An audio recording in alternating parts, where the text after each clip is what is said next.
y vamos a iniciar la grabación de una vez. Eh, ¿Quiénes de ustedes estuvieron conmigo en seminario uno? Recuerdo a Yanina, no sé si Yanina estuvo conmigo. De los que estaban aquí conectados que estuvieron conmigo en seminario uno. Sí, docente, Yanina estuvo con usted. No. De resto, no recuerdo. Sé que me vi con María Isabel, con William, con Angie, pero creo que fue en planes de ordenamiento, Exactamente, sí, señor. Así es. no en seminario. Bueno, yo les había pedido, darle la bienvenida a ustedes a este curso de seminario de investigación, taller 2, número 2. Creo que hasta aquí terminan los niveles de investigación. ¿Alguno de ustedes estaba interesado o había pensado elegir como requisito de grado trabajo de investigación?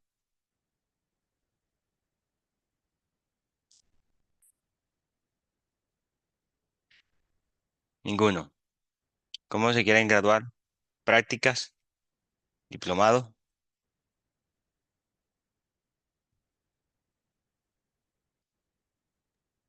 Práctica. Profe, yo ahorita estoy bueno, Prá- haciendo la solicitud para hacer el diplomado. Ajá, de acuerdo. Bueno, veo que solamente Laura Mercedes Pavón, María Alejandra Maldonado, Juliana Fontalvo, Leonela Castillo no subieron la asignación que se vencía ayer. Entonces ahí perdieron 50 puntos. Quiero preguntarles, ¿tuvieron algún inconveniente para cargar a esa asignación? ¿Se entendió cuál era el objetivo de lo que se pretendía con ello?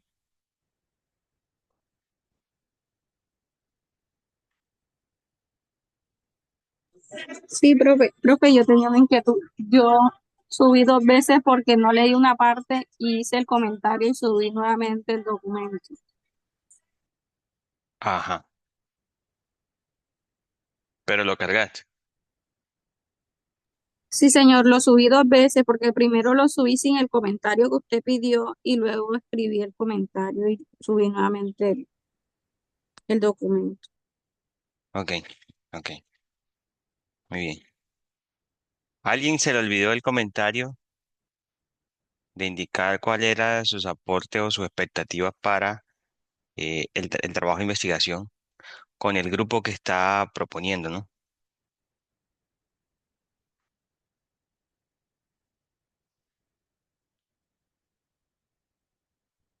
Bueno, vamos a iniciar aquí brevemente con los que están aquí conectados.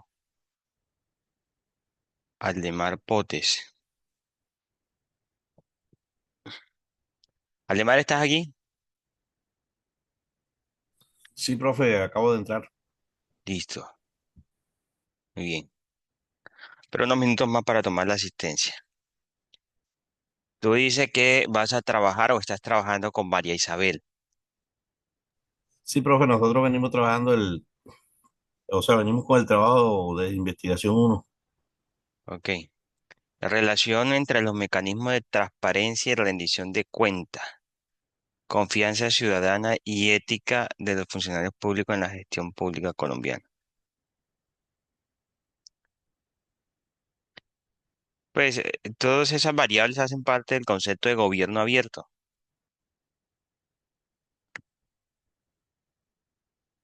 ¿cierto? Em, Gobierno abierto, que fue uno de los pilares del proceso de la segunda ola de descentralización que terminó a principios de este año, bueno, el año pasado, perdón. Vamos a ver aquí. Objetivos, analizar la eficacia de los mecanismos de transparencia y rendición de cuentas en el fortalecimiento de la ética en los funcionarios públicos. ¿Cómo les fue en seminario uno con este tema? Bien, Bueno, profe. profe, bien, profe, gracias a Dios nos fue bien. ¿Cuál fue la retroalimentación del profe? ¿Hasta dónde los encauzó? Es decir, ¿cuál fue la hoja de ruta que les marcó para lo siguiente? Bueno, profe, él comenzamos, o sea, él iba por parte, ese trabajo lo armamos en tres partes y él iba haciendo correcciones a cada parte. Ok, Ya, bueno, le puedo decir que, le voy a decir, en el último trabajo la calificación fue 120 sobre 150 de 150 con las correcciones que él pidió, no sé, o sea, ok, bien. lo único que no tenía el comentario que le hicimos al final, que le coloqué como, de mi parte personal le coloqué fue nota al final, o sea, le coloqué como una nota lo que usted pidió. En el documento, ¿verdad? Porque Sí, señor, en el documento. Yo lo coloqué en el documento. No sé, la compañera, como era personal, cada quien hizo. ok, listo, ya ahí lo puedo encontrar. Y María Isabel me dijo que lo colocó en el envío, ¿cierto? Sí, como comentario, profe. Bueno, el grupo de ustedes les voy a pedir que, es más, vamos a cargarlo aquí entre los contenidos del curso para que sea acceso a cada uno de ustedes. El informe de la misión de descentralización, creo que es el punto 4, sí, el punto 4 de la misión, Estado abierto y participación ciudadana territorial. Van a enfocarse en ese punto porque ahí les habla un poco del diagnóstico en Colombia y hacia dónde tendría que modificarse la ley y demás para que esto pueda funcionar. Y reorganizamos un poco la investigación porque el objetivo tal y como lo tienen planteado te implica recolectar información primaria y bueno, tendrían que delimitar en qué parte lo van a hacer. Yo creo que el trabajo de investigación no dice dónde se va a aplicar, sino como en términos generales en Colombia. ¿O dónde lo tienen pensado ustedes hacer? Bueno, él está, o sea, él tenía un planteamiento ahí general, pero la idea es, o sea, escoger uno de los territorios donde estamos los integrantes, no sé.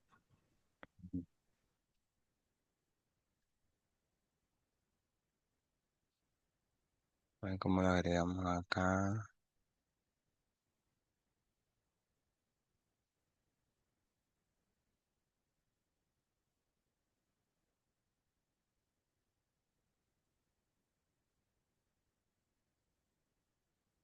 Todos pueden ver el archivo de Leganto de la biblioteca. Sí, profe. Ok, vamos a agregar un documento ahí en Leganto. A ver si se carga correctamente para después cargarle la demás documentación ahí.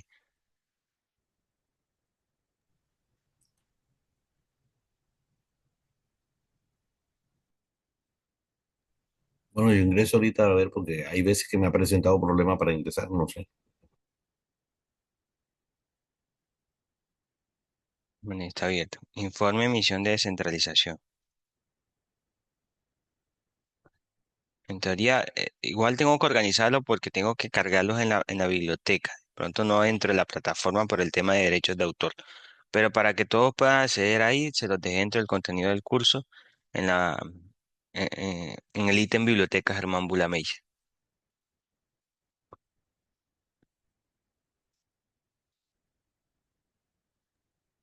Sí, profe, ya aparece. Ok, Tiene 262 años. listo. ¿Cuánta, Mari?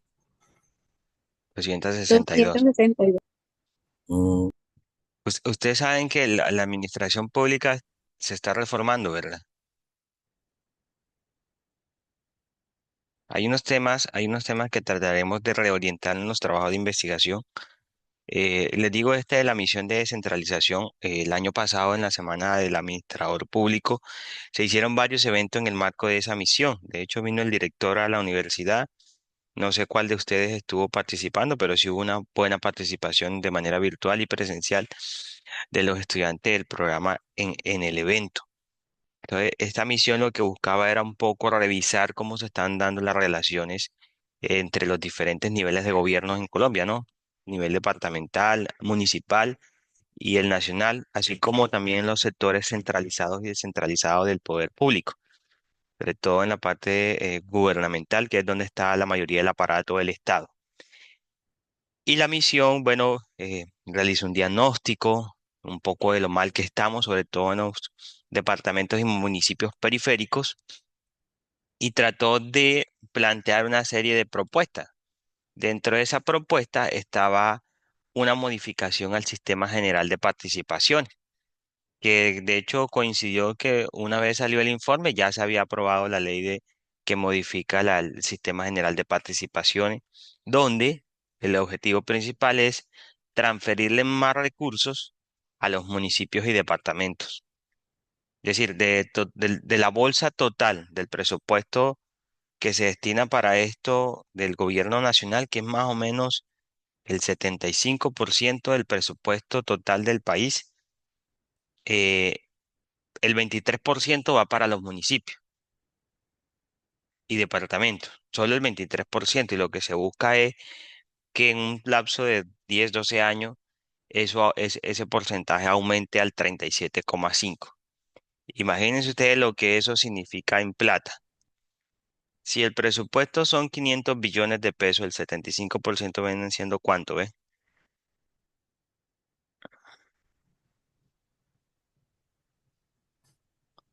Más o menos 375 billones. Exacto.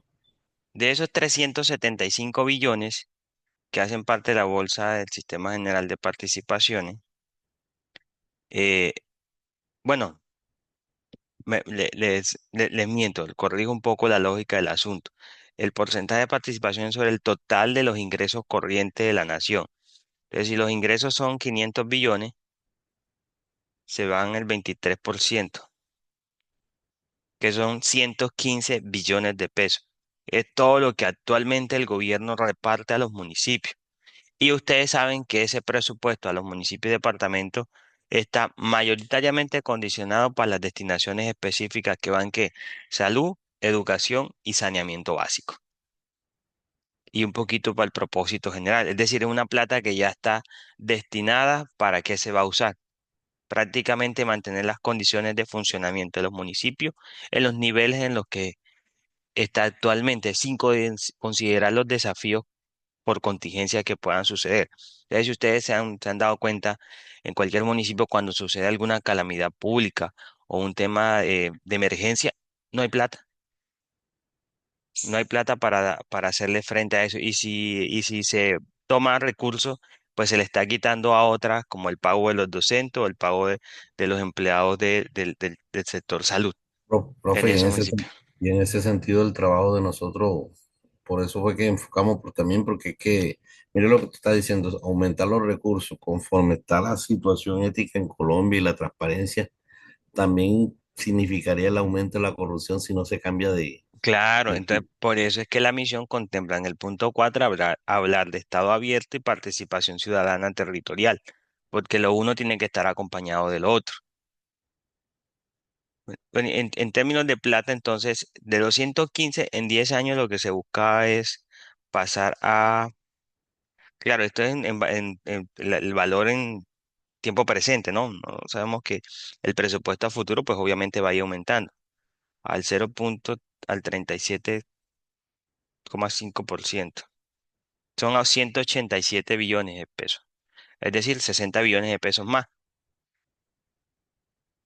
60 billones de pesos más, para que entonces sí tengan más, digamos, alcaldes y gobernadores digan, no, es que no hay plata para los grandes proyectos de inversión.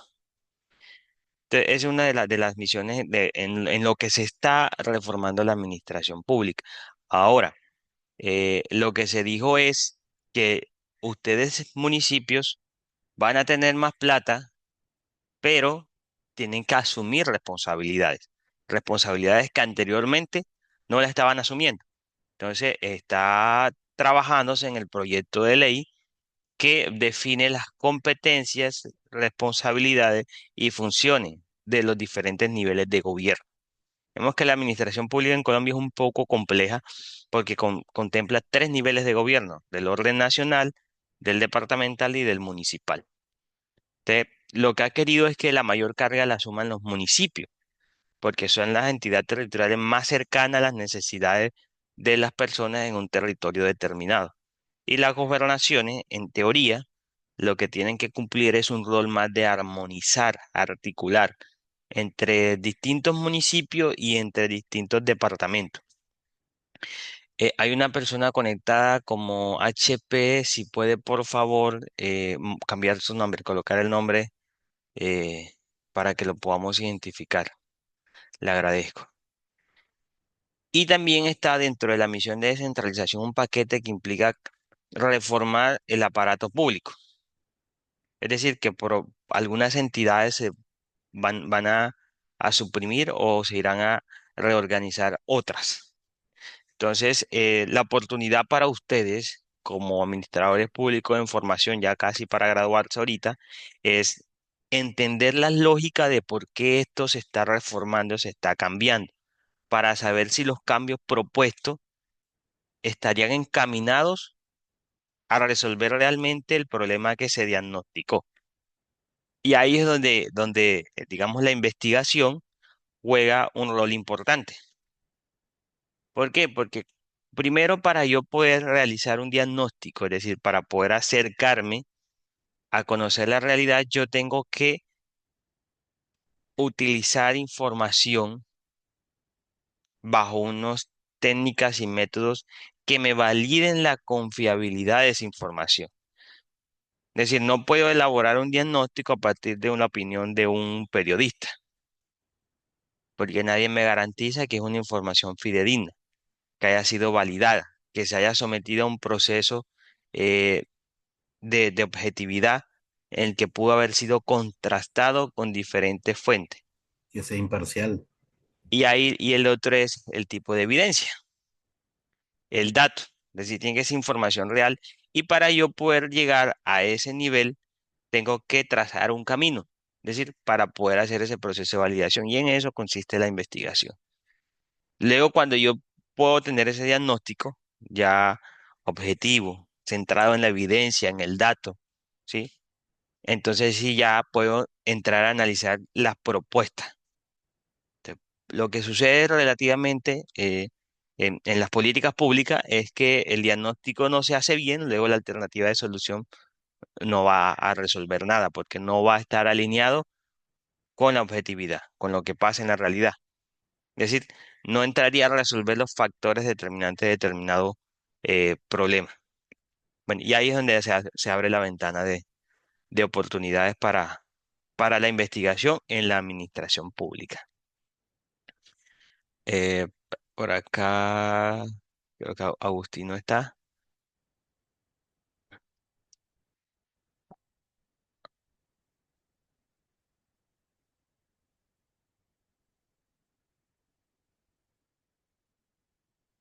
Bueno, Angie y Estefanía Zambrano, ambas están acá. Análisis del Plan de Desarrollo Municipal de Pelaya, 24 estrategias para el cierre de brecha en el sector salud. Igual, hay un tema contingencial para ustedes que valdría la pena revisarlo a la luz de lo que quieren en el, en el trabajo, que es la reforma del sistema de salud. La reforma 2.0 que está a punto de hundirse en el Congreso nuevamente.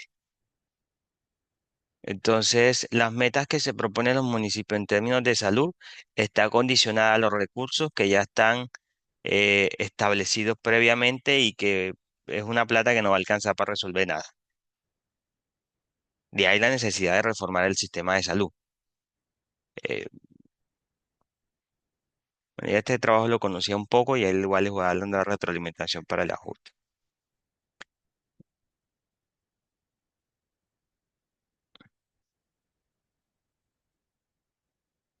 Camila Pardo no está por acá. Álvaro Castilla. Alvarado, Dayan Alvarado sí está acá. Sí, profe, buenos días. Análisis de la implementación de las políticas de energía renovables en el departamento del Magdalena. Listo, este lo vimos en seminario 1.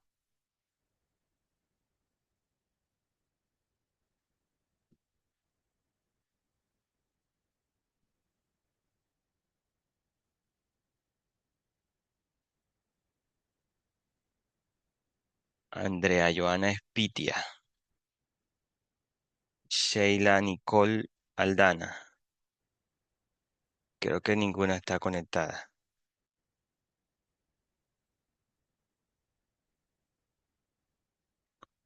Este también trabajo estuvo conmigo en seminario uno. Carmen Riquet.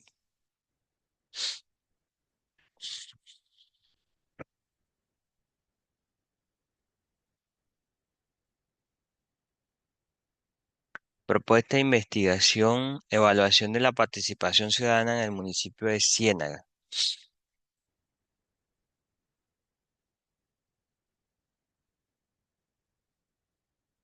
Carmen,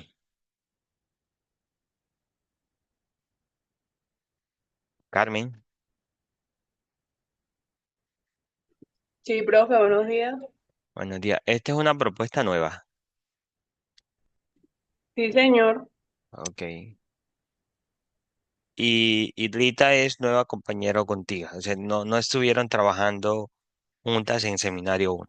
Sí, señora, las dos estuvimos en seminario uno, pero realmente no, digamos que no nos fue tan bien con, con ese tema, entonces por eso decidimos hacer el... Ok. Igual, estos son estudios aplicados que implican trabajo de campo. Uno de los objetivos que tenemos en el curso es darle respuesta a por lo menos uno de los objetivos específicos. Entonces eso va a implicar que tengan que aplicar algún instrumento en el municipio o reunirse con las principales organizaciones sociales del municipio, llámense Junta de Acción Comunal, Asociación de Docentes, de empleados de de cualquier tipo de organización social en el municipio, porque ustedes están proponiendo adentrarse en el tema de la participación ciudadana en Ciénaga.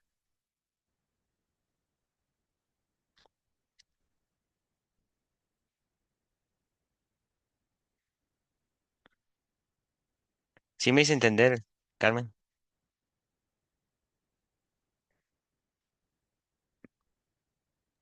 Sí, señor. Ok,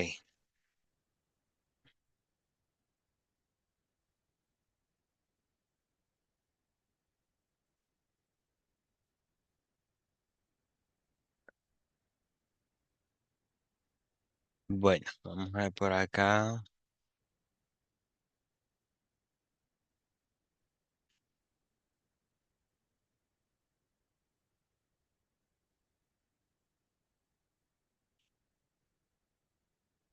Vean, Juan Carlos Barranco. Buenos días, profe, presente. Buenos días, Juan Carlos.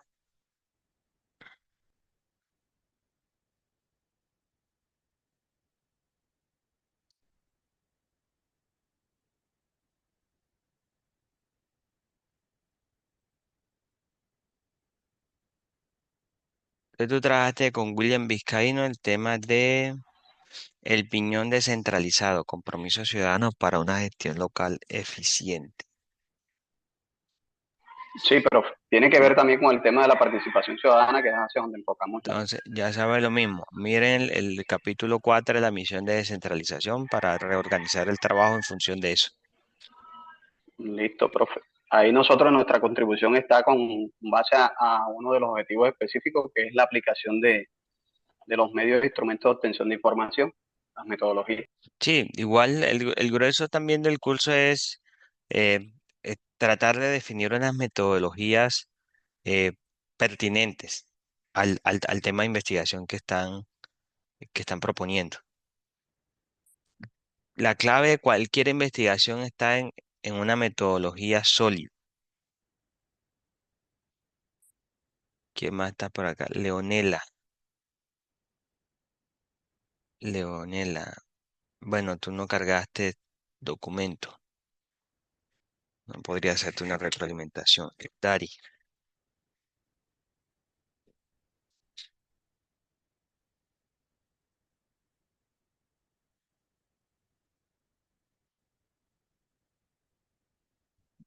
Dalia Alquerque y Luz Dari. Buenos días, profesor. Buenos días. Frenar o minimizar la corrupción en la administración pública en el departamento del Magdalena. E igual, también van para el capítulo de Estado abierto, de gobierno abierto y participación territorial, de la misión de descentralización. Analizar el impacto de la corrupción en la administración pública del departamento, identificando sus causas.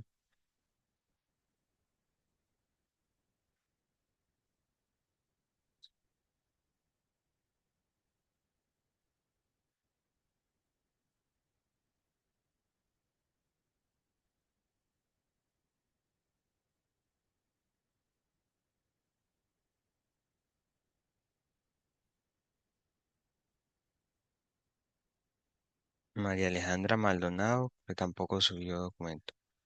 Y Yanina, ¿qué fue lo que trabajaste tú, Yanina?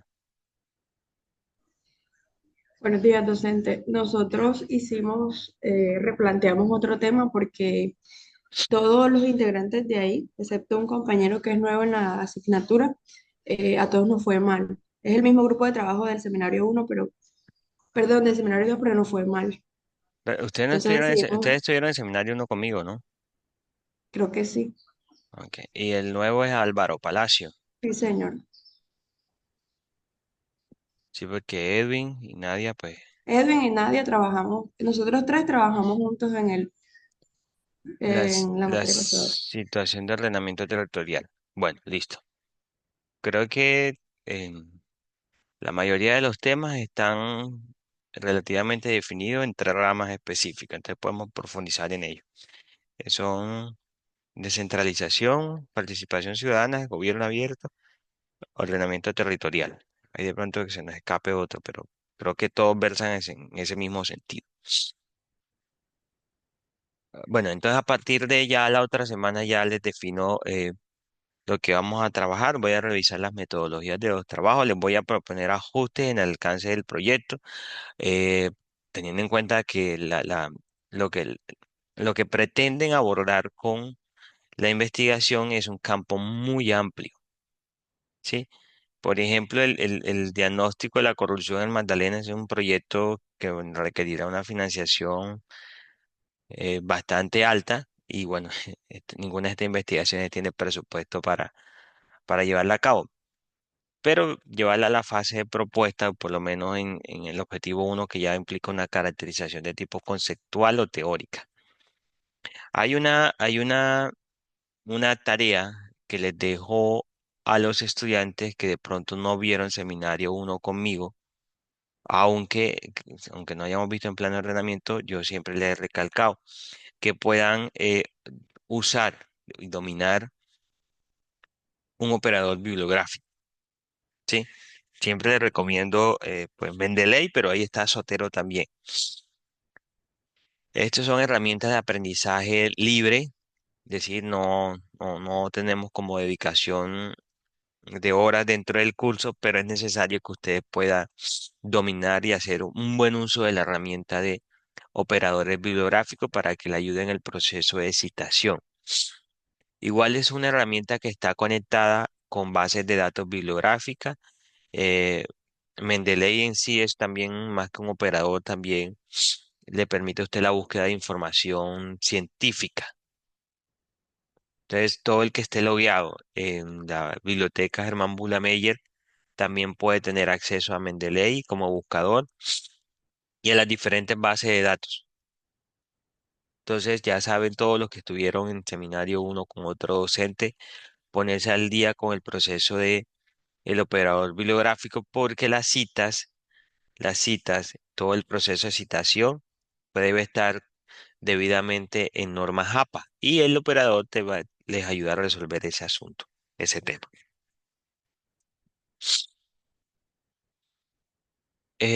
Creo que ya quedaron establecidos los puntos de la asignatura, es decir, las evaluaciones. ¿Hay alguna duda respecto de eso? ¿Está claro? ¿Proponen otra forma de tomar las notas? Hola, profe, buenos días. Buenos Profe, qué días. pena. Lo que pasa es que yo no he subido el trabajo, pero ya lo voy a subir, ¿vale? Para que usted me deje ahí la retroalimentación. Te dio la retroalimentación, pero ya los puntos se perdieron, ¿oíste? Porque era hasta ayer.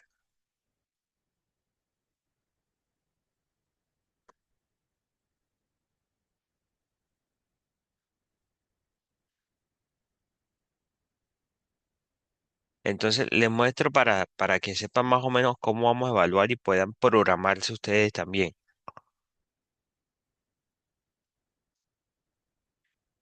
por si no lo han revisado. Aquí está la primera asignación, que fue cargar el trabajo de seminario 1, 50 puntos. Está la asignación 2, que es el primer avance del trabajo de investigación, 100 puntos. Un segundo avance del trabajo de investigación, otros 100 puntos, y ya llevaríamos 250. Y el documento final, el final, 150 puntos. Y también hay Días. un ¿Cómo?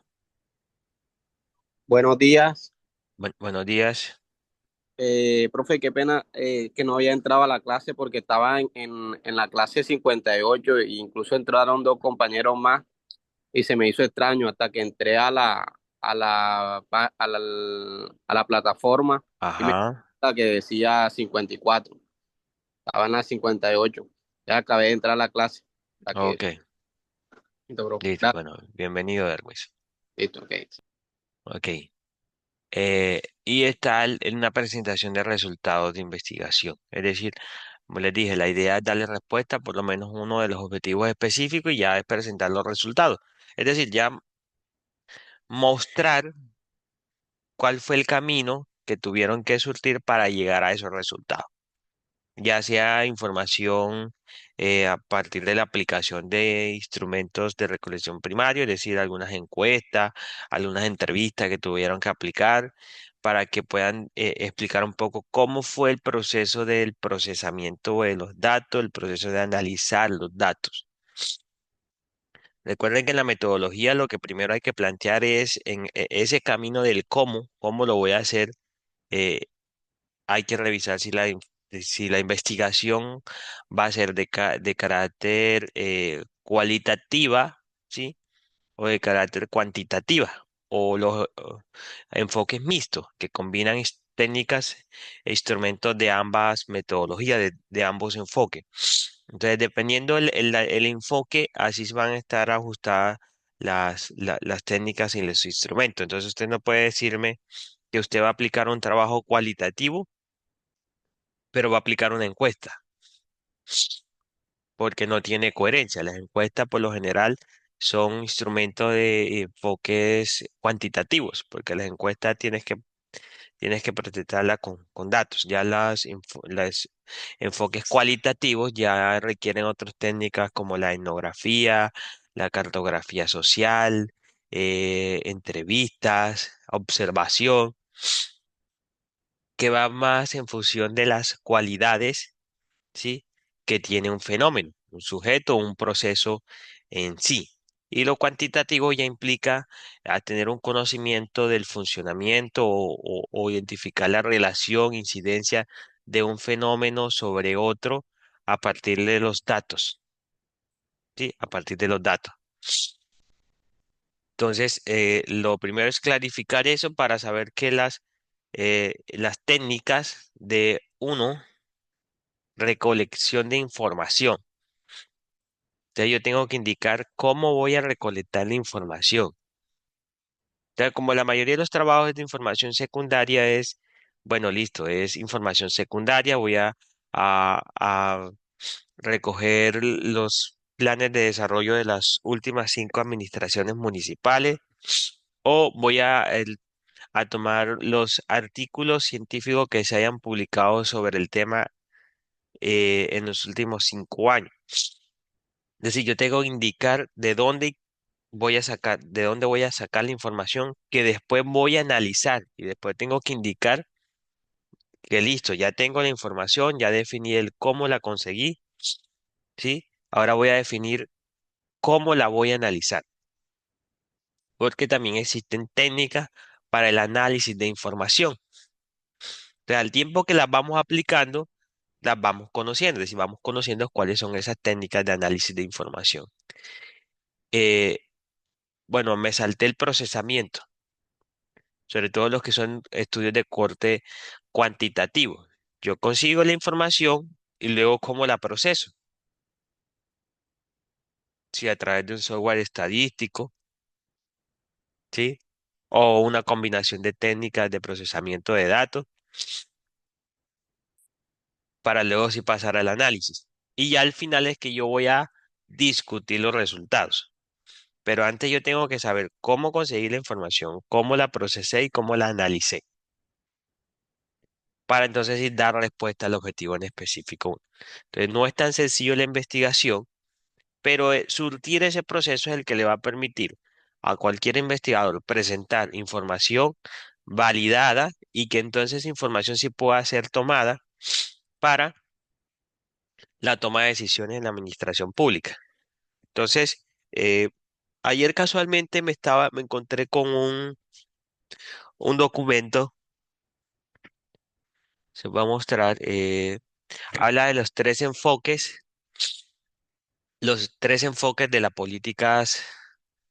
de las políticas públicas. No sé si qué parte de la pantalla están viendo.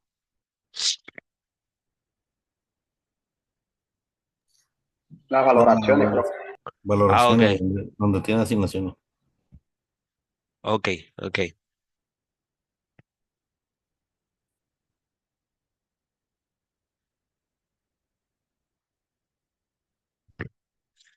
Déjenme acá y les comparto ya toda la pantalla.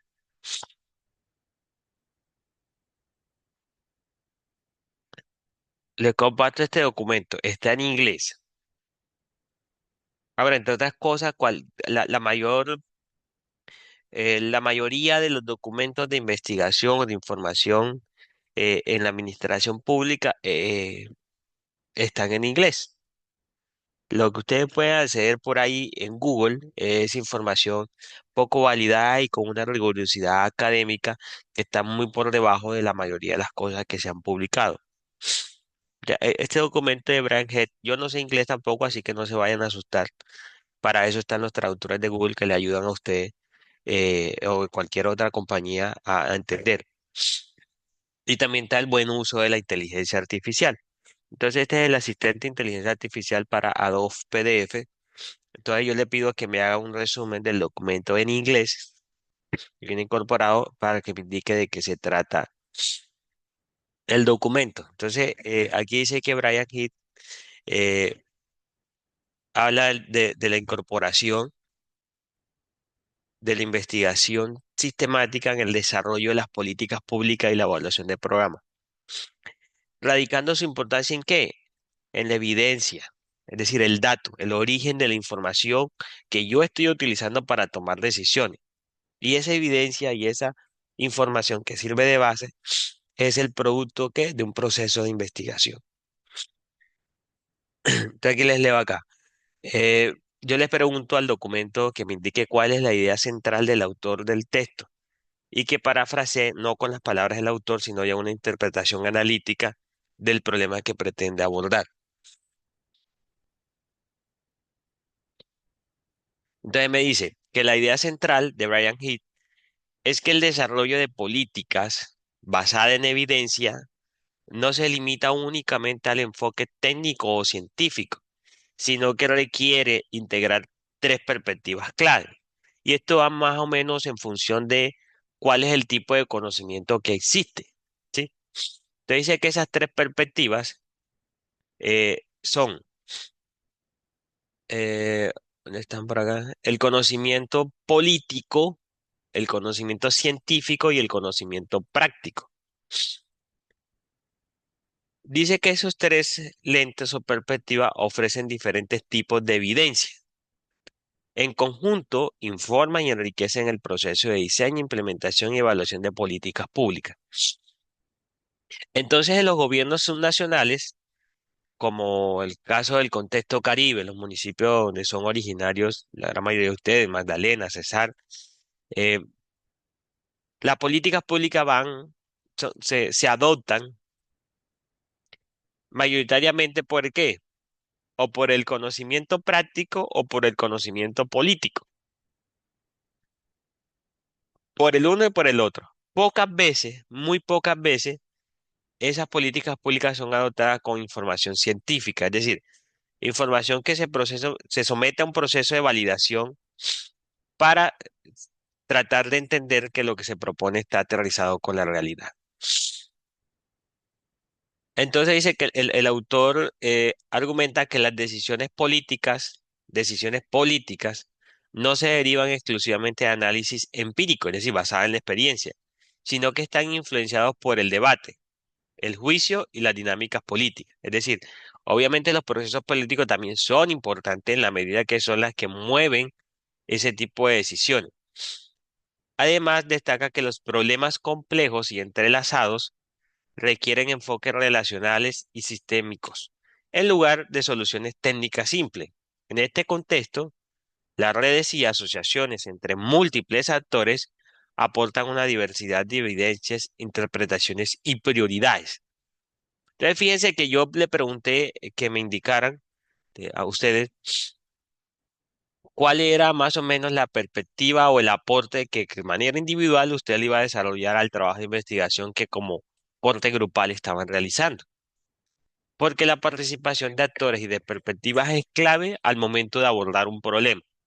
Imagínense que ustedes son trabajadores del sector salud y pretenden abordar un problema de seguridad, sin nadie experto en seguridad en el grupo.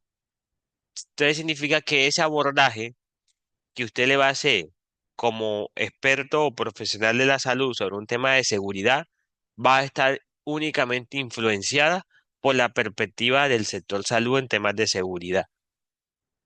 Te va a ser una información bastante parcializada lo que van a abordar. A diferencia de si van a abordar el problema de seguridad, pero resulta que lo están abordando desde la perspectiva de la educación, de la salud, ¿sí? Del punto de vista científico o, por ejemplo, em, em, profesores de química, profesores de educación física, donde el deporte también entre a colocar su perspectiva sobre el problema. Seguramente el resultado de ese abordaje va a ser bastante objetivo y completo porque le va a ofrecer diferentes perspectivas que van a nutrir, es decir, que le van a ayudar a usted un entendimiento más completo sobre el problema a si lo mirase desde una sola óptica. Entonces yo le pregunto que en este documento, según el autor, ¿dónde radica la relevancia del uso de la evidencia en la administración pública? Es decir, ¿por qué ese tema de la evidencia es tan importante al momento de concebir una política pública? Usted me dice que la relevancia del uso de la evidencia en la administración pública radica en su capacidad para mejorar la eficiencia y efectividad de las políticas y programas. La evidencia permite responder a preguntas claves como ¿qué funciona y cómo podemos mejorar los resultados? Claro, porque si ya yo hice un proceso de validación, ya yo he identificado en diferentes programas, contextos, que hayan intentado aplicar esa solución, si sirve o no sirve. Y entonces sí, de pronto donde no funcionó tan bien, puedo entender el por qué no funcionó bien para yo poder ajustarlo.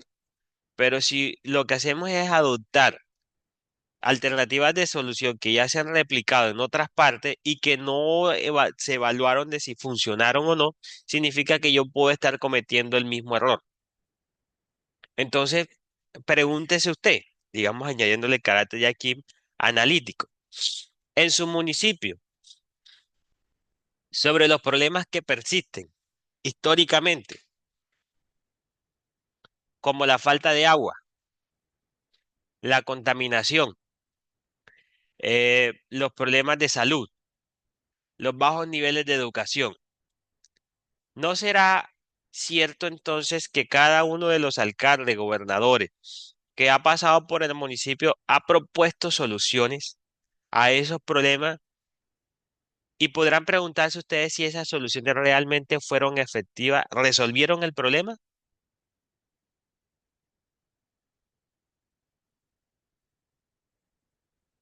Y si no lo resolvió, entonces ¿acaso fue la alternativa de solución más idónea para el problema? ¿Será que sí caracterizaron bien el problema? ¿Sí entendieron los factores detonantes de ese problema para que la alternativa de solución que concibieron atacara esos factores detonantes? ¿O si simplemente el problema fue abordado desde una sola perspectiva o desde el punto de vista político y tal vez no tuvo en cuenta el conocimiento práctico, es decir, de quien está directamente involucrado en el problema, de los profesores, de los rectores de los colegios, si no los tuvieron en cuenta a la hora de intentar resolver el problema? Entonces, es un poco de los cuestionamientos que uno se hace al momento de abordar un problema. Más allá de cuáles son mis preocupaciones sobre el asunto, está el poder plantear interrogantes que me permitan un acercamiento más profundo sobre el tema. Y la búsqueda constante de tratar de resolver esos interrogantes y la apertura de otros. Les va a tener a ustedes un panorama poco complejo, más completo sobre el tema que pretende abordar. Y con ello lo va aterrizando, lo va aterrizando. Entonces, dice que además ayuda a fundamentar decisiones basadas en datos y análisis sistemático, en lugar de depender únicamente de juicios políticos o ideológicos. El uso de la evidencia es esencial para abordar los problemas complejos, diseñar políticas más integradas y evaluar su impacto. Sin embargo, el autor destaca que la evidencia no determina las decisiones políticas. Claramente, el conocimiento científico no te va a resolver el problema por sí solo. Implica entonces que el conocimiento político se involucre, sino que las informa, ya que éstas también están influenciadas por valores, debates y prioridades políticas. Por lo tanto, la evidencia es una herramienta clave para para la mejora continua de la administración pública, pero debe ser utilizada en conjunto con el conocimiento político y el conocimiento práctico. Bueno, aquí les muestro, digamos que, o les invito a que en el proceso de investigación entren a la base de datos de la universidad, a Scopus, a la Web of Science, ¿sí? A ProQuest, que son de las principales, y busquen información relacionada con su tema, es decir, otras perspectivas de estudio al tema de ustedes, es decir, puede que no van a encontrar ningún resultado sobre investigación de la participación ciudadana, perdón, en Ciénaga. No van a encontrar nada de eso, porque seguramente nadie lo ha estudiado y mucho menos ha publicado algo, pero sí puede encontrar el estudio de la participación ciudadana en otros territorios, ya sea fuera de Colombia, que le va a permitir a usted saber cómo conceptualmente puede abordar la investigación. Y ahí se va haciendo ideas, ya en sí ya va teniendo como que una hoja de ruta para comprender mejor el problema o el tema que usted pretende investigar.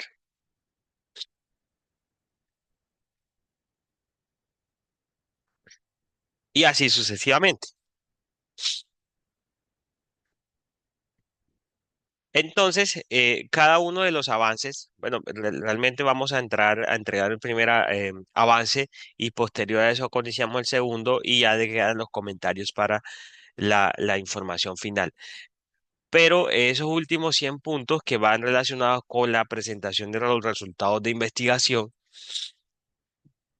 para ser claros, les digo, lo importante es identificar y poder explicar el aprendizaje de haber utilizado diferentes técnicas para la recolección, procesamiento y análisis de información.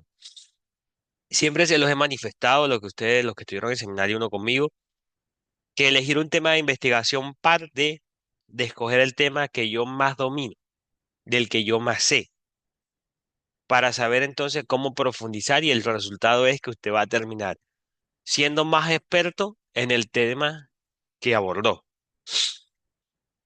Les pregunto, digamos, William, lo que trabajaste desde que estás trabajando este tema de investigación, ¿en qué medida ha mejorado tu conocimiento del tema? Bueno, buenos días. Eh, Ha mejorado mucho el conocimiento. De pronto, al principio, pues, no tenía incluso ideas, pues, vagas de lo que era todo ese proceso de descentralización de la participación ciudadana y cómo esta misma participación puede contribuir en los desarrollos de los territorios. Entonces, a medida que se va estudiando, se va investigando, pues ya el conocimiento ha sido pues mayor, ya hay mayor capacidad para abordar los temas, se conoce un poco más. De acuerdo, de acuerdo. Muy bien. Angie, ¿cómo ha mejorado tu conocimiento sobre el plan de desarrollo?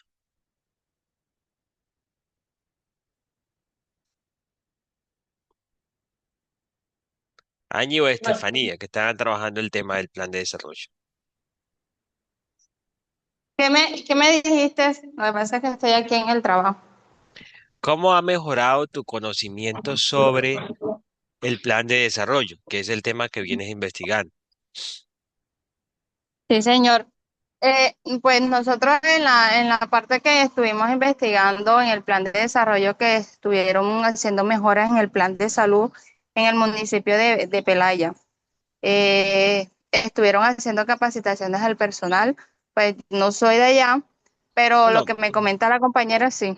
pero no, no, no, Ah, los conocimientos. no directamente sobre lo que el plan está trazando, sino tu conocimiento. Recuerden que el plan de desarrollo es un instrumento de política pública, es un instrumento, es una herramienta para cambiar la realidad. Entonces, eh, digamos que si se vieron interesada por estudiar el plan de desarrollo, digamos que yo creería que a este punto ya puede entender mejor la relevancia del plan como herramienta, como instrumento.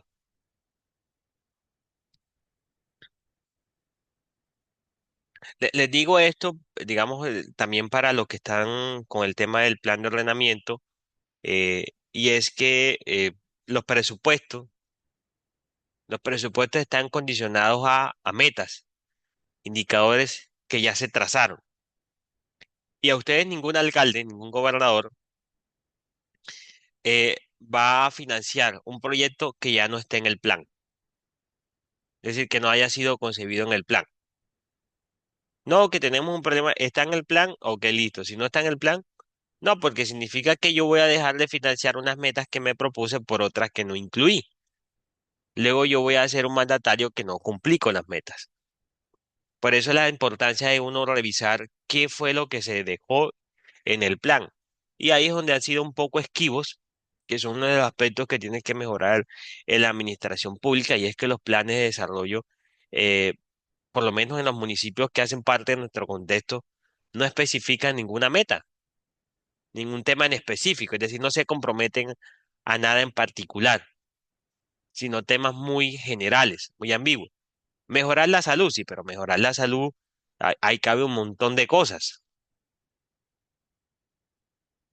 A que te digan específicamente, por ejemplo, eh, construir y dotar 2 puestos de salud en el municipio. Ya hay una meta específica, ¿cierto? Ya tú sabes lo que se pretende resolver en temas de salud. Tal vez mejores también la calidad y la cobertura de la atención en salud. Lo mismo en educación. Entonces, si la herramienta, digamos, no es bien utilizada, como viene pasando en la mayoría de municipios, entonces no vamos a esperar que las condiciones de vida de los habitantes del municipio cambien por la influencia o las decisiones que tome la administración pública. Bueno, sigo preguntando. Nadia, ¿cómo te ha ido? Buenos días, profe. Buenos días. ¿Cómo te ha ido tú? Igual ustedes venían trabajando en ordenamiento, ¿no? O cambiaron radicalmente el tema. Sí, profe, cambiamos un poquito el tema. ¿Y qué los motivó a estudiar el ordenamiento? Por lo menos a Eh, ti. Eh, bueno, profe, sobre todo, ¿cómo le diría yo? Las deficiencias que hay, las deficiencias que hay en el territorio. Ajá. Eso sigue siendo muy amplio, ¿verdad? Sí,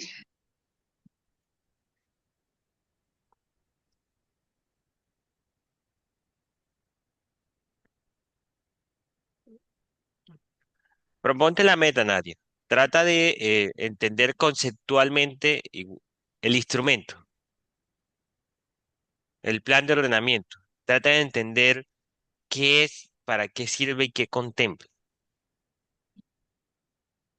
Para que luego entonces tus motivaciones y preocupaciones sobre los problemas del territorio tengas más o menos una esperanza si con ese instrumento se pueden resolver o no. Porque puede que tú tengas unas expectativas sobre los problemas y que el instrumento no te los va a resolver. exacto, que no se vean reflejado eso, sí. Porque, o sea, yo te digo acá, el instrumento está muy bien diseñado. Lo que pretende abordar está muy bien.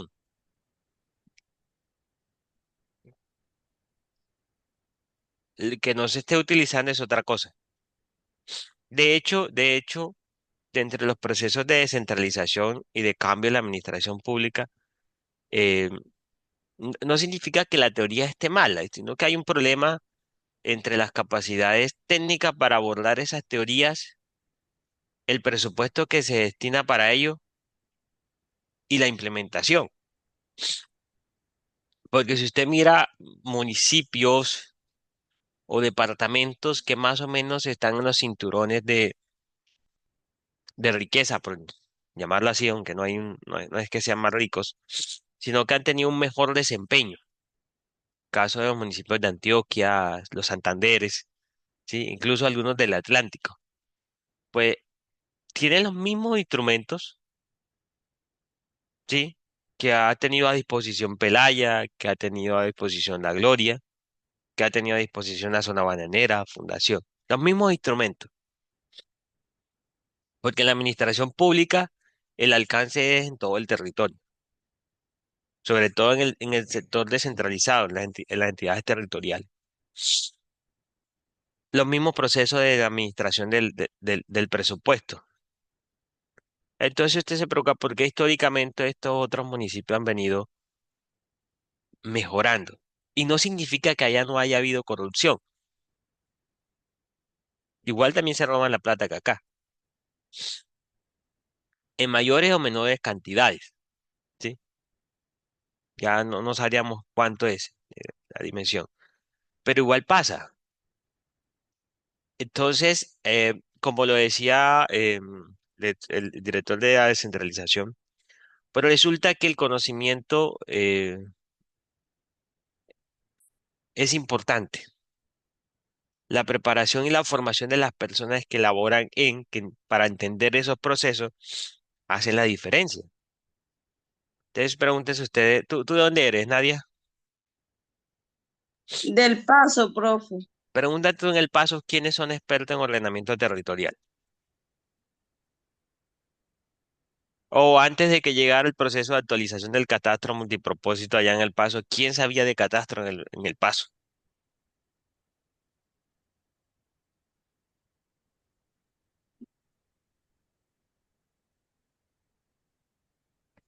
Entonces, si tú preguntas, por ejemplo, en Barichara, Santander, ¿quién sabe de ordenamiento territorial? Seguramente la gran parte de los funcionarios de la alcaldía dominan el tema, entienden muy bien lo que se quiere con ello.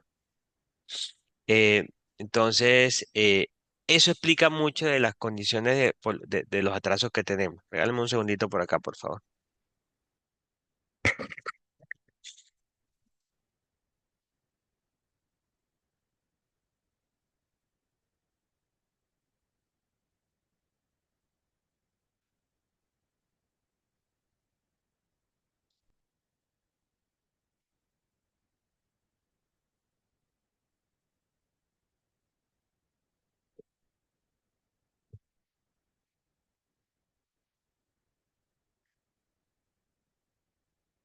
Listo.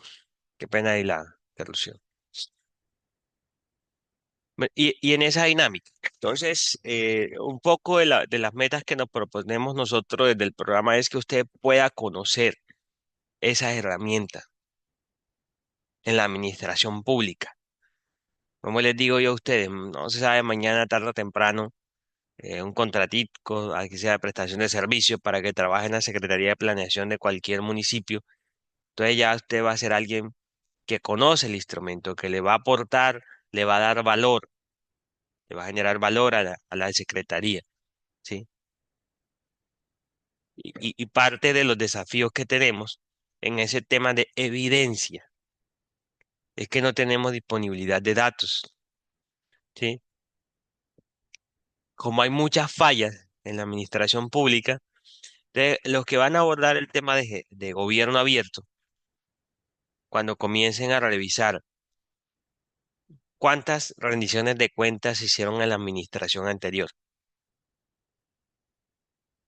Por ley, cada año, cada mandatario, cada ordenador del gasto del presupuesto público tiene que hacer rendición de cuentas. Es ley, sí, es obligación, no es opcional, es obligatorio. Y de esos informes de rendición de cuentas, de esos procesos de rendición de cuentas, quedan unos informes que la ciudadanía puede acceder a ella para evaluar si el gobernante está cumpliendo con lo que dijo que iba a hacer,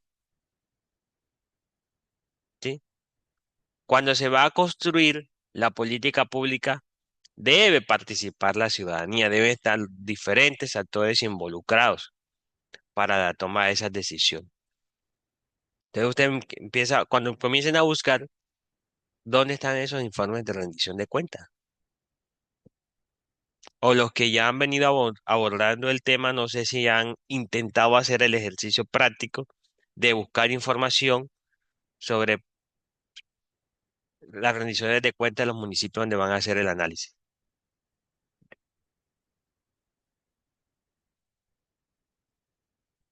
Aldemar, por ejemplo.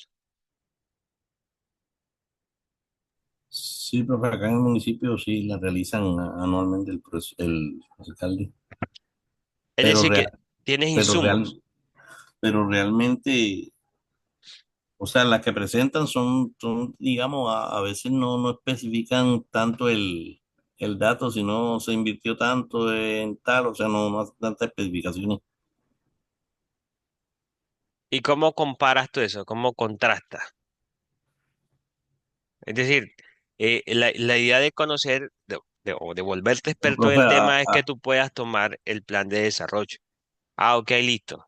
Me dice que invirtió tanto en temas de vías. Bueno, voy a ver qué fue lo que se propuso hacer en términos de vías o cuánto fue el presupuesto disponible para ello.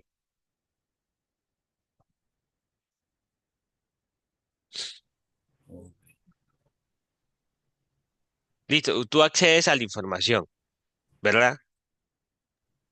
sí, señor. Pero tendrías que ampliarla. Es decir, todo plan de desarrollo tiene un marco fiscal de mediano plazo. Es decir, indica cuánto es el presupuesto que se le asigna a ese sector en específico. Entonces, ha pasado a muchos municipios que, por ejemplo, no, vamos a actualizar el plan de ordenamiento territorial. Se destinarán 1.300 millones de pesos en los 4 años. Profe, una pregunta, o sea que digamos la investigación de nosotros como trata sobre la transparencia, mecanismo de rendición de cuentas y confianza ciudadana, al momento de enfocarla en el municipio, o sea, de especificarla más, traerla de la forma general a la específica en el municipio local, el tema de la rendición de cuentas es nuestro mayor insumo, ¿verdad? Sí, porque es el instrumento digamos, de transparencia que existe. Que se maneja en el municipio. La rendición de cuentas, exactamente. Ya tendrías Oh, tú que buscar qué otros mecanismos de participación ciudadana se han implementado, pues ya ustedes los conocen, ¿no? Hay unos de carácter individual, derecho a petición, la tutela y otros de carácter colectivo, pues que ya van en función de de las organizaciones sociales, las veedurías que se forman, ¿sí? Entonces, si esos otros mecanismos han tenido cabida en ese tiempo en específico, ¿sí? Entonces, no, que aquí se hizo un cabildo abierto para abordar el tema del alcantarillado, por ejemplo. Ah, entonces podrá mirar que se utilizó el instrumento y ya entrarías a analizar la efectividad del instrumento. Porque puede No, ser que se haya hecho el cabildo abierto y el alcalde nunca llegó. no, prácticamente acá no, nada más utilizan la rendición de cuentas. Los alcaldes siempre ya, digamos, socializan lo que dicen que van a realizar y más nada, al final rinden cuentas. Ok. Por ejemplo, mira, en el debate nacional, ¿cuántos de ustedes conocían qué es una consulta popular?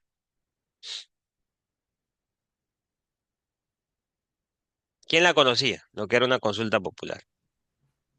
O sea, bueno, ya nosotros habíamos, bueno, en mi caso ya yo había oído el tema, había escuchado mucho la consulta popular, uno de los mecanismos, digamos que a profundidad, hasta ahora que se está manejando más el tema, pero Es más, de hecho, se va a hacer la consulta popular y seguramente habrá mucha quien sabrá qué es lo que están haciendo eso. La consulta popular es un mecanismo de participación ciudadana que está establecido en la Constitución. Hombre, y segunda vez que presenta el gobierno la reforma laboral y segunda vez que el Congreso la hunde. Entonces, hay una evidencia que tú no puedes negar. O sea, hay que mejorar las condiciones laborales en Colombia, la formalización del empleo, los derechos laborales de los ciudadanos para el reconocimiento de horas extra, de la jornada nocturna, de la formalización de actividades como los domiciliarios, las plataformas digitales, que es necesario abordar desde la administración pública y que hay que modernizarla porque significa que entonces nos vamos a quedar en el atraso siempre y la vulneración de los derechos va a suceder. Pero el Congreso lo hunde. Entonces el gobierno siempre ha tenido esa posibilidad. Bueno, si el gobierno no lo va a aprobar, pues yo le pregunto a todo el pueblo colombiano, ¿usted quiere que esto se haga o no se haga? Si la consulta popular es positiva, si la mayoría del pueblo sale y vota y dice que sí, entonces el Congreso está obligado a reglamentar eso. Está obligado. Entonces son mecanismos que son efectivos. Y es importante que la ciudadanía los conozca para, hombre, si a veces quien me representa a mí como ciudadano en las diferentes instancias de toma de decisiones en el poder público, llámese concejal, llámese diputado, llámese gobernador, llámese alcalde, llámese representante de la Cámara o llámese senador, no toma las mejores decisiones de lo que me va a afectar a mí. Entonces, pues hay mecanismos que me permitan a mí participar directamente, ¿cierto?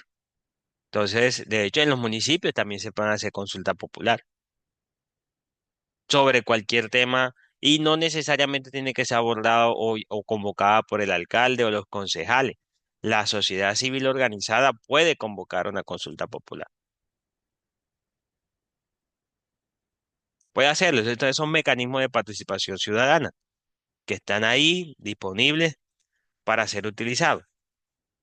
profe, bueno, ya que está en ese tema de la consulta, por ejemplo, ahora mismo que se está dando el tema de la consulta, el gobierno habla de 12 preguntas, 12 preguntas que a simple vista se favorecen al personal trabajador en Ujú. Colombia. Yo pregunto, de pronto, o sea, dentro de esa reglamentación no está estipulado que el gobierno, bueno, ya tiene las 12 preguntas, deben de explicarle a la gente los pros y los contras. O sea, realmente, porque toda acción tiene su consecuencia para mí, yo siempre he pensado eso, buena o mala. Y pienso que a veces dentro de, por ejemplo, pienso que vamos, coloquemos una de la reducción de las horas laborales. Pero yo pienso que ya en Colombia hay un tema que se viene tratando y es que se va a reducir gradualmente a tantos años no sé la fecha exacta, pero llegado un tiempo estipulado ya se ha llegado a 6 horas a 30 a 42 horas por semana, creo que es. No sé, o sea, no recuerdo bien la fecha pero sé que el tema se está tratando. Sí, Entonces mi hasta pregunta creo es, ¿para qué incluir una pregunta sobre algo que ya se está dando en Colombia? no, pero creo que no sé de qué pregunta en específico me habla. Si hay una ley que viene de 2019 de disminuir la- la- las, las horas semanales hasta llegarlas a 40. y creo que el último ajuste es el otro año, en el 2026. Sí, Este o año sea, en según junio el aplican uno. presidente, Sí, pero según el eso, presidente. eso no está contemplado en la reforma, porque de hecho, si ya eso es ley, si ya eso está en la práctica, no es necesario No, reformarlo. según el presidente, 12 preguntas tomó de 6.000 y pico, pero la mayoría son de las que hizo la CUT, todas esas organizaciones detrás. Ujú, Está esa, la reducción de la jornada laboral. O ujú. sea, es algo encaminado hacia eso. Específicamente así como literalmente como yo lo dije, no es la pregunta, pero sí va encaminado hacia eso. Claro, lo que pasa es que en los temas laborales em, ah, hay muchas cosas por ajustar, muchísimas. Y las preguntas, como no le puedes preguntar toda la reforma al pueblo, porque de lo contrario, imagínate, no hay claridad de nada.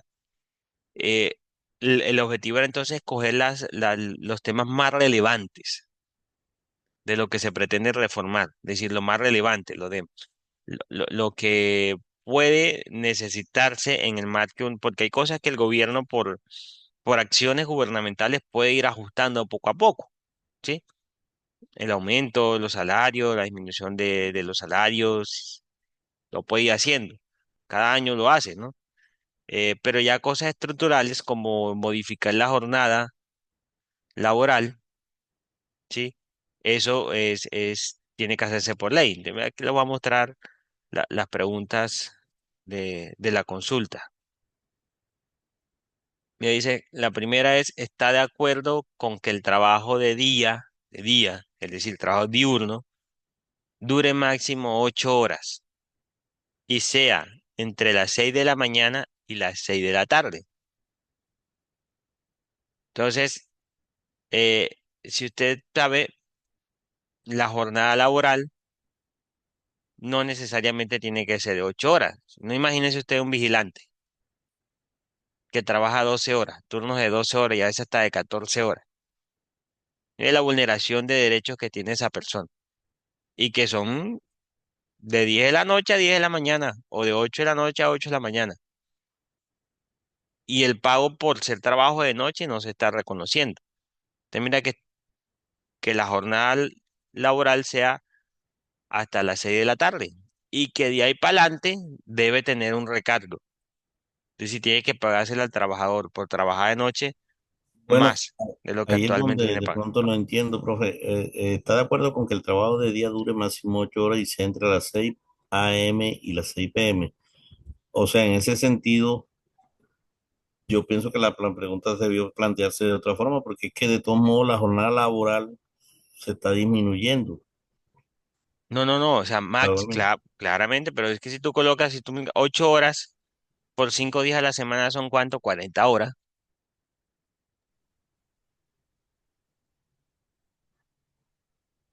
Pero no, Por ejemplo, mi plan de trabajo como docente es de 40 horas semanales, 8 horas máximo.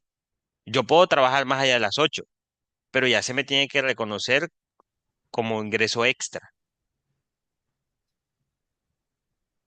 Dice, yo puedo trabajar más de las 8 horas, pero ese trabajo adicional no me lo pueden pagar al mismo precio o dentro del mismo salario de las 8 horas. Que ahí donde está la diferencia, que todo lo que esté por fuera de eso tiene que tener unos recargos. Profe, pero actualmente si existe recargo nocturno, que de pronto es, bueno, el 35%, pero si no estoy mal, y del 75% si son horas extras. Ajá. Y a partir de 10 de la noche, Y si es después de 10 de la noche, porque la jornada laboral llega hasta las 10 de la noche actualmente. Es decir, si tú trabajas hasta las 9 de la noche, estás trabajando, desde las 9, bueno, desde desde las las 9, 9. pero Pero de 9 a imagínate, 6 de la mañana, sí. desde las 9, imagínate tú. Que Acá son las estaríamos 7. hablando de una ampliación a favor del trabajador de 3 horas. Claro, claro, es que todo esto va en función del trabajador. No, yo no le estoy diciendo lo contrario. Lo que le digo es eso, o sea, pero sí existe. Es que a veces, es más, yo he escuchado a personas que dicen que no se está pagando, o sea, tienen a personas confundidas en el tema de que de pronto no se paga. Sí se paga, No, no, no, entre que otras de pronto cosas. es el 75% y ahorita No, iría al 100%, que es lo que pide. lo que pasa es que sí, lo que pasa es que en términos laborales en Colombia hubo un retroceso. porque antes el recargo era mayor, era del 100%, no sé si era, pero era más a lo que existía actualmente y la jornada no era hasta las 9 de la noche. Es decir, la idea es volver a condiciones que en el pasado teníamos y que eran más o menos dignas. Ese por un lado. Y claramente, por ley se supone que sí tienes que pagarlo, pero hay empresas que no lo pagan. Y son las de las deficiencias de la administración pública. Por ejemplo, un trabajador eh, por allá en el Pelaya o en El Paso, que lo contratan en el hospital y le dicen, no, pues ven, te pagamos algo ahí. Peor es nada. ¿Dónde se queja? ¿Dónde se queja para que le reconozcan sus horas laboradas o el total de su salario?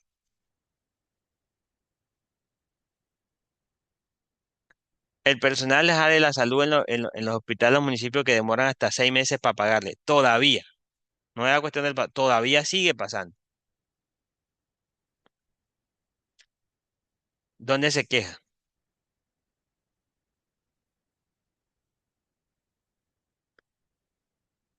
Pues entidades hay, profe, de pronto que uno no utiliza los mecanismos, pero sí se puede, porque sabe que uno tiene sus derechos también, obviamente.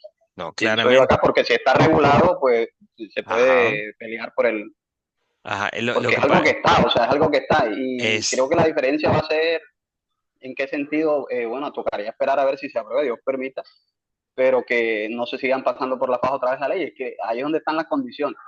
El tema ajá. está en que se aplique, porque si puede seguir pasando lo mismo. Sí, total, pues, digo, son las deficiencias de la O sea, administración la pública. pregunta, en sí lo que yo le quiero decir es que estas preguntas y que se aprueben no nos garantiza de que a ese trabajador que va a trabajar en el hospital en horario nocturno le van a reconocer No, 100%, claramente ni el no, no, 75% ni claramente. absolutamente nada. O sea, No, va a seguir pasando lo mismo. y es que la reforma, así la aprueben como el gobierno la presentó, no va a resolver el problema en un 100%, pero sí va a mejorar las condiciones.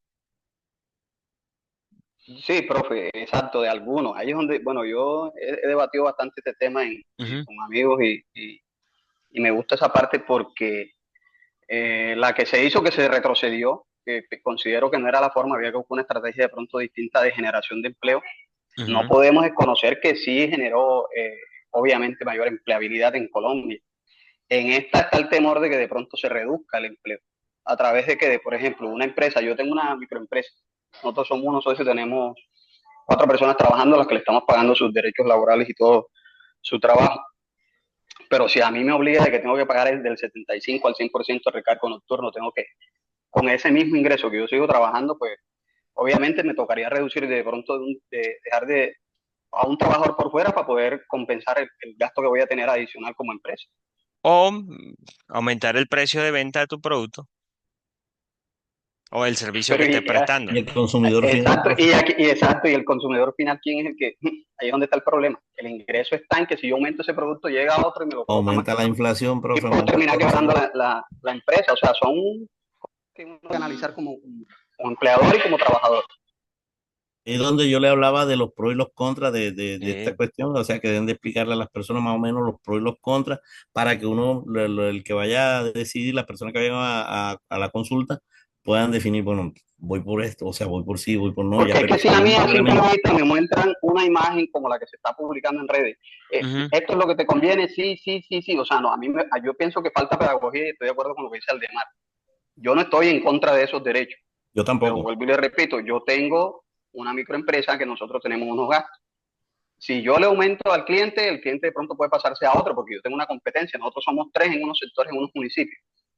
Ujú. Y eso implica de que si de pronto yo aumento, el otro lo deja normal, tiene menos gastos y obviamente el cliente se me pasa para la otra empresa. Y puedo terminar hasta quebrando. Así de fácil. Claro, y por qué, es que las cuestiones en términos de estas decisiones son muy complejas, porque si tú lo aumentas, es decir, si la reforma laboral los afecta a todos por igual, a todas las microempresas, a todos, y el efecto debería ser más o menos homogéneo, porque uno sí lo aplicaría y en la otra no, es decir, porque uno tendría que desconocer la ley.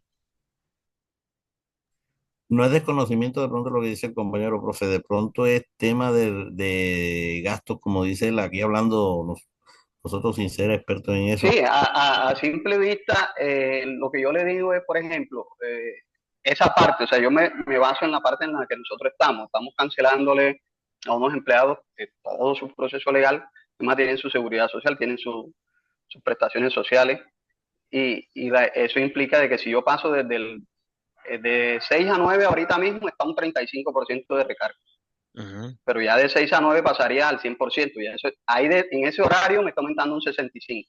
De 9 en adelante me está aumentando un 25%. Entonces, ¿de dónde saco yo el recurso para mantener a esas 4 personas que nosotros tenemos trabajando? Si el ingreso sigue siendo igual. Eh, eh, son, son cosas que le están sucediendo a uno. Yo hablo desde mi parte. Obviamente habrán empresas grandes donde sí pueden hacerlo o habrán algunas que no. El tema está en las medianas y las microempresas. Y yo me voy a esa partecita. De pronto lo de Rappi, sí, sería bueno de que tengan sus trabajadores, pero eso hace de pronto que ellos tengan mayor personal trabajando. A la ley obligarlo, automáticamente yo pensaría que de un 100% quedaría un 50% trabajando para legalizarlo, porque ya no podrían tener toda esa capacidad. Obviamente que uno mira que ahí hay una explotación laboral, sí, pero ahorita mismo los que están ganándose una parte, obviamente ya es un acuerdo mutuo entre el empleador y el empleado. Y si yo lo acepté, pues obviamente sé cuáles son las condiciones que tengo. Pero cuando la ley lo aplique, ellos van a reducir su personal. Entonces ya ahí quedarían otro 50% que quedaría sin empleo. Entonces yo me voy a esa parte, que ahí en la consulta es muy buena. Pero para mí va a traer reducción de empleabilidad. Aumenta el desempleo y aumenta, o sea, disminuye aumenta el desempleo y disminuye y aumenta la Bueno, informalidad. esa es la misión de la evidencia y la investigación. Tocaría revisar si Sí, está bueno, realmente profe. sí va a Está subir o bueno. no. Exacto, Es decir, estaría bueno que ese hay proyecto. algunas entidades como Fedesarrollo, el mismo Banco de la República, el mismo Ministerio del Trabajo, que han hecho sus estudios para ver si va a subir o va a bajar, porque el empleo en Colombia, de hecho, creo que actualmente, no sé si en el 2019 se llegó, 2018 llegó a indicadores más bajos, pero el empleo en Colombia no es que haya mejorado significativamente en el tiempo por reformas que se hayan hecho. Creo que lo dijiste al principio, la reforma laboral en su momento pues prometía mayor empleo y formalización y no trajo ni lo uno ni lo otro. Porque es que hay cosas que son cíclicas, ¿sí? Ya depende de factores externos de la economía. Entonces, si generalmente al país económicamente le está yendo bien, pues otros factores se van a beneficiar, ¿sí? Se van a beneficiar. Pues, Colombia actualmente entre los países de Latinoamérica y en el mundo es de lo que mayor crecimiento económico está teniendo. Y si tú miras ese aspecto a nivel interno, hay un pesimismo de que no estamos creciendo. Y pero es que el contexto global no es que esté mejor. Y obviamente aquí se ha hecho unas apuestas por unas industrias en específico que son las que están jalonando ese crecimiento y en detrimento de otras, porque dijiste no le puedo apuntar a todas y demás porque tengo que pensar en el largo plazo y hay unas industrias que tendrán que cerrar para que otras puedan florecer. Son decisiones de política pública que todo Estado toma constantemente. ¿Sí? No es particular en Colombia. Y hay algunas cosas que favorecen. Si hay crecimiento económico, mejora el empleo, hay circulación de efectivo, ¿sí? Si hay acceso al crédito, pues la inflación puede que suba en la medida en que los intereses también lo acompañen, Todo es un conjunto. sí, total.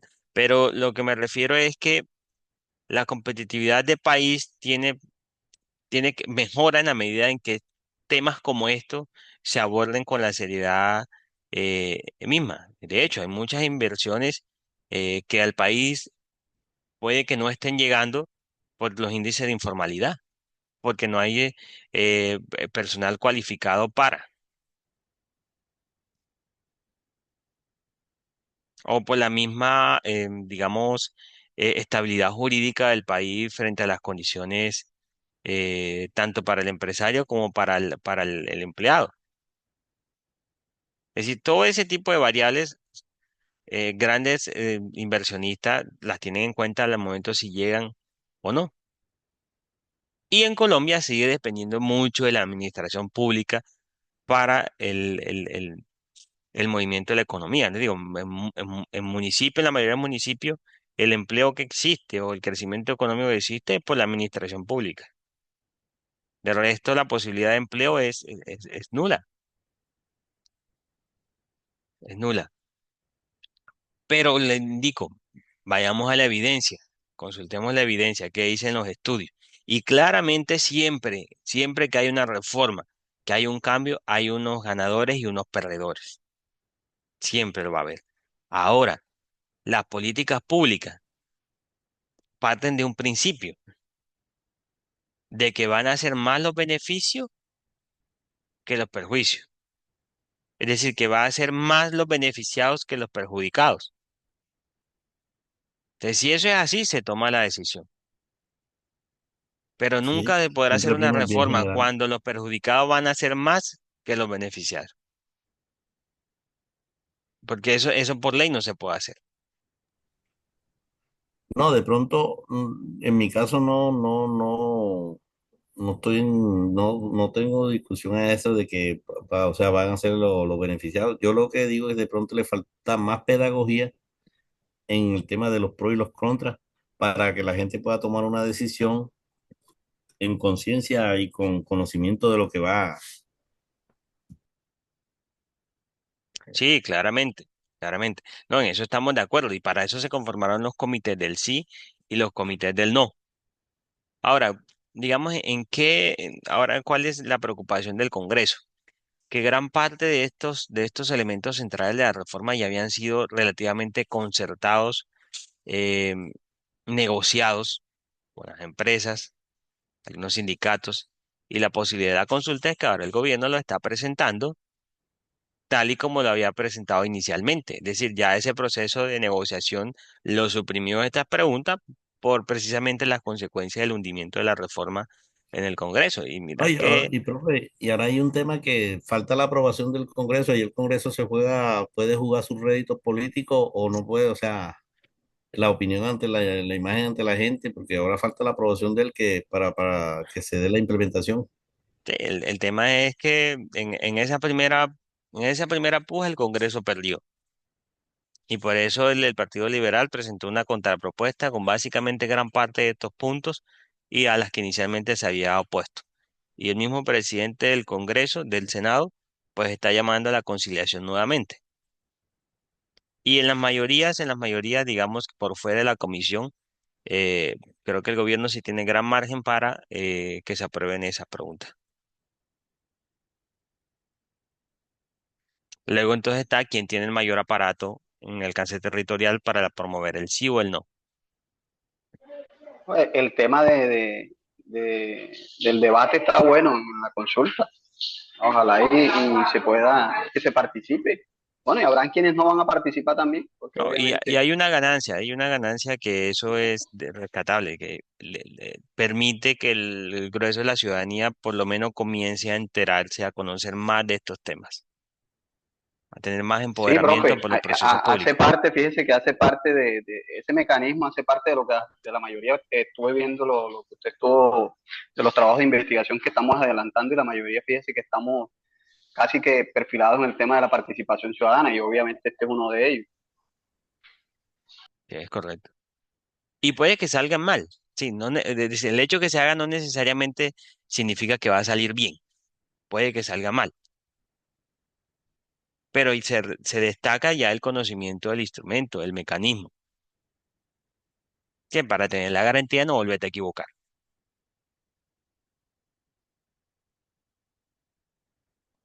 Sí, profe, igual, se sucedió, recuerde la consulta anticorrupción, que ¿Mm? igual lo que no alcanzó fue el umbral, pero sí, sí hubo participación y no Bueno, lo logramos esa vez. bueno, precisamente porque, digamos, eh, quien conocía, ya hay un conocimiento previo, claramente que tenemos dos precedentes. El plebiscito por el acuerdo de paz, que es otro mecanismo de participación ciudadana, eh, digamos que era más conocido y se daba por sentado que iba a ganar la paz y no sucedió, ¿cierto?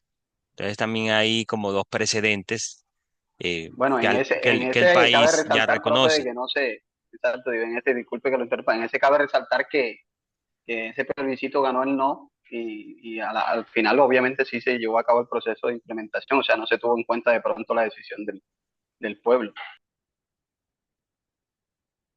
Sí, sí, pero la legitimidad, es decir, aunque por ley sí se hubiese implementado, bueno, no se hubiese implementado porque miran el debate en que estamos, o sea, desde que se aprobó el acuerdo de paz, el nivel de implementación que tiene está muy lejano a donde debería ir. Es decir, hubo un tiempo en que el no ganó en las decisiones políticas, porque lo que decían ustedes, el hecho de que la ley te indique que tienes que hacerlo, no significa que en la realidad va a pasar. Bueno, digamos, dejando ese espacio para discusión más adelante en la medida en que los trabajos vayan avanzando y para ir cerrando ya, quedan los compromisos. Porfa, los compañeros que no se conectaron, si tuvieron presente algún miembro del grupo, estén muy atentos en el transcurso de la otra semana, que ya le dejo los comentarios específicos sobre la hoja de ruta de cada trabajo para el avance inicial. El avance. Yo les voy a hacer una contrapropuesta, digamos, en el alcance de los trabajos de investigación para que no sean tan amplios y podamos cumplir el objetivo de por lo menos entregar resultados de investigación de uno de los objetivos específicos. Lo segundo, los que no tuvieron conmigo en seminario uno, por favor, la tarea del el estudio y el uso y dominio del operador bibliográfico para las citaciones en APA y el comenzar a utilizar la base de datos bibliográfica de la biblioteca. Profe, una preguntita. Lo que pasa es que, bueno, yo estoy repitiendo seminarios con ustedes, ¿sí? Entonces, pues yo quisiera saber si yo puedo hacer el trabajo de investigación sola, porque pues el semestre pasado también me quedé, fue por eso, porque pues yo trabajo en un centro comercial, acá en Bucaramanga, y pues mis horarios son Ujú. ¿sí? Entonces yo no puedo pues ponerme de acuerdo con mis compañeros y así igual ellos conmigo. Entonces yo quisiera hacer este bloque trabajarlo individual, ¿sí se puede? Y de hecho voy a cambiar el tema, ahí ya te escribí. Bueno, no es la idea, no es la idea, pero dada la particularidad del caso y que la está repitiendo, vamos a hacerlo. Listo, profe, dale. Un abracito, chao. Dale, María Alejandra.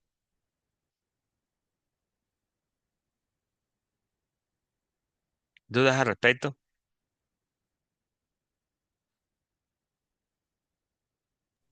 Pues no, profe, toca ya esperar que usted haga las recomendaciones y los pequeños cambios o los cambios que tengamos que hacer para continuar de mi parte. Listo. Profe, las fechas que tiene ahí no son las de los trabajos, ¿cierto? Usted las va a Sí, cambiar. déjame ver porque yo las había dejado. Una dice que vence el 8 de mayo. Es la segunda entrega. Sí, sí, hasta Sí, el tiene 8 de fecha de mayo. 8. Sí, 20 de mayo, el entregable final. Bueno, no sé por qué no tiene fecha de entregable final.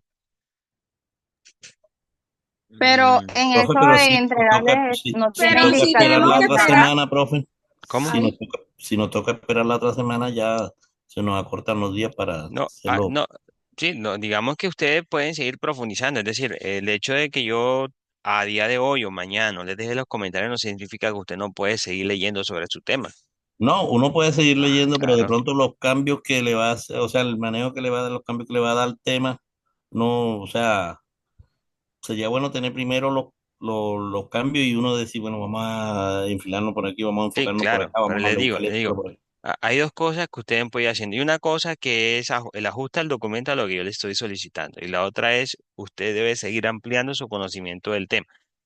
Para los casos prácticos, el caso de Nadia, incluso Angie, los demás que les pregunté conceptualmente el dominio del tema y todavía no está tan claro, lo pueden ir fortaleciendo a la hora de hacer los ajustes, porque si no, va a seguir estando como chueca ahí el tema del avance. ok, profe, esa era la duda. Listo, listo. Y lo otro es que vamos a recortarle un poco a la extensión de los documentos. No vamos a trabajar esos documentos tan extensos, vamos a ir puntual al abordaje tanto de la metodología como la fundamentación teórica. Ya en la discusión del resultado Sí nos podemos extender un poco en la medida de la información que hayan recolectado, que hayan procesado y los análisis que propongan.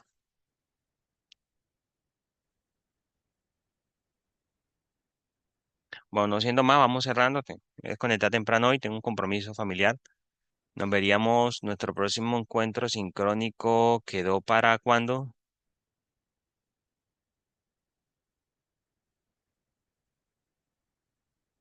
Ayer se lo compartí.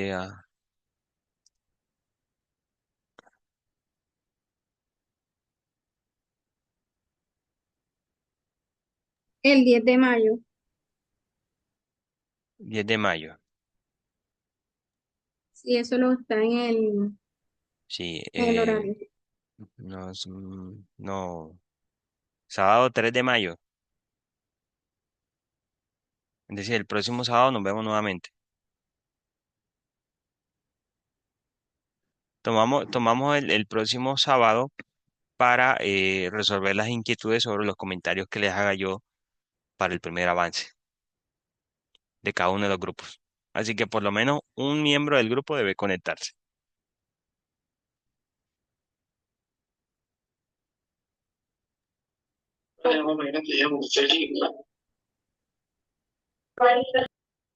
Bueno, no siendo más, les deseo feliz fin de semana. Listo, Listo, profe, igual. profe, Dios lo Bien, profe, bendiga. igualmente. Amén, amén. Chao, chao.